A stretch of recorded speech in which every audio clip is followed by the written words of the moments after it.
کبھی سوچا ہے کہ اگر تاریخ کے کسی ایک لمحے میں صرف ایک شخص اپنا سر جھکا لیتا تو کیا ہوتا؟ مطلب امام حسین اگر سر جھکا لیتے تو کیا دنیا آج سچائی کو ویسے ہی پہچانتی؟ یہ سوال سیدھا ہمیں 680 عیسوی میں لے جاتا ہے۔ یزید کی حکومت ہے اور یہ حکومت قابلیت پر نہیں، خاندانی وراثت پر قائم تھی۔ مطلب طاقت کا جو معیار تھا وہ اصول نہیں تھا، نسب تھا۔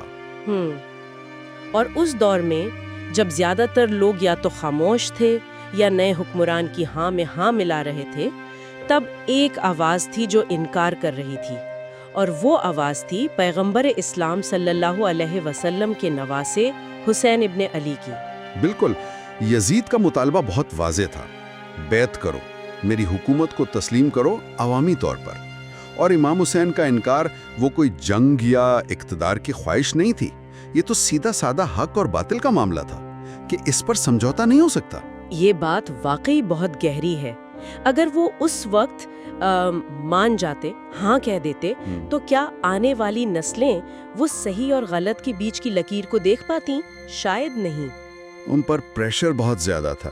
قریبی لوگوں نے، دوستوں نے، سب نے مشورہ دیا، کہا کہ بھائی خاندان کا سوچو، بچوں کا خیال کرو، یہ وقت نہیں ہے اصولوں پر ڈٹے رہنے کا۔ ہاں، یہ دلیل تو آج بھی سننے کو ملتی ہے نا؟ بالکل، جیسے کہتے ہیں سسٹم کے ساتھ چلو، چپ رہو، کیوں پنگا لینا ہے؟ لیکن شاید یہیں کربلا کا اصل پیغام شروع ہوتا ہے۔ پیغام یہ ہے کہ جو وقتی خاموشی ہوتی ہے یا جو ظاہری حفاظت نظر آتی ہے، وہ ہمیشہ اصل عزت یا وقار کے برابر نہیں ہوتی۔ تو پھر ایک لمحے کے لیے سوچتے ہیں، اگر امام حسین نے سر جھکا دیا ہوتا، شاید کربلا ہوتی ہی نہیں، کوئی ریزسٹنس نہیں، بس ایک سیاسی خاموشی ہوتی۔ ہاں شاید، اور تاریخ انہیں کیسے یاد رکھتی؟ ایک سمجھوتا کرنے والی شخصیت کے طور پر، اصولوں کے محافظ کے طور پر تو ہرگز نہیں۔ ان کا نام پھر حق کی علامت نہ بنتا شاید۔ لیکن انہوں نے وقتی آرام پر ہمیشہ کی معنویت کو ترجیح دی، جان بوجھ کر مشکل راستہ چنا تاکہ دنیا دیکھ سکے کہ اصول کے لیے کھڑے ہونے کی ہمت کیا ہوتی ہے۔ پھر وہ کربلا کا میدان، ایک طرف ہزاروں کی فوج اور دوسری طرف امام حسین اور ان کے وہ تقریباً 72 ساتھی۔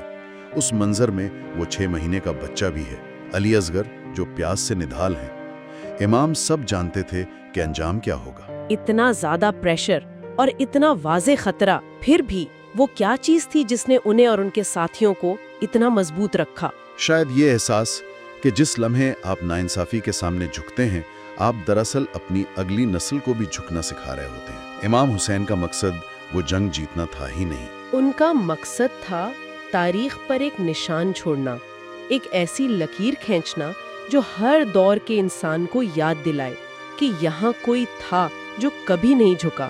تو یہ واقعہ ہر انسان کو ہر دور میں یہ سوال کرنے پر مجبور کرتا ہے کہ جب وہ اپنے ارد گرد غلط ہوتا دیکھتے ہیں، ناانصافی دیکھتے ہیں، تو کیا کرتے ہیں؟ خاموش رہتے ہیں یا وہ سمجھوتا کر لیتے ہیں حالات سے، یا پھر اس ایک شخص کو یاد کرتے ہیں جس نے وقتی امن پر اصول کو چنا تھا۔ اگر امام حسین نے سر جھکایا ہوتا تو ہاں، شاید کربلا نہ ہوتی، لیکن پھر شاید سچائی کی سب سے اونچی، سب سے مضبوط آواز وہ خاموش ہو جاتی۔ وہ سر بلند کر کے شہید ہوئے تاکہ آنے والی نسلوں کو شاید کبھی سر جھکا کر نہ جینا پڑے۔ کربلا صرف ماضی کا ایک واقعہ نہیں ہے، یہ ایک سوچ ہے، ایک راستہ ہے۔ واقعی غور کرنے کے لیے ایک بہت اہم نقطہ۔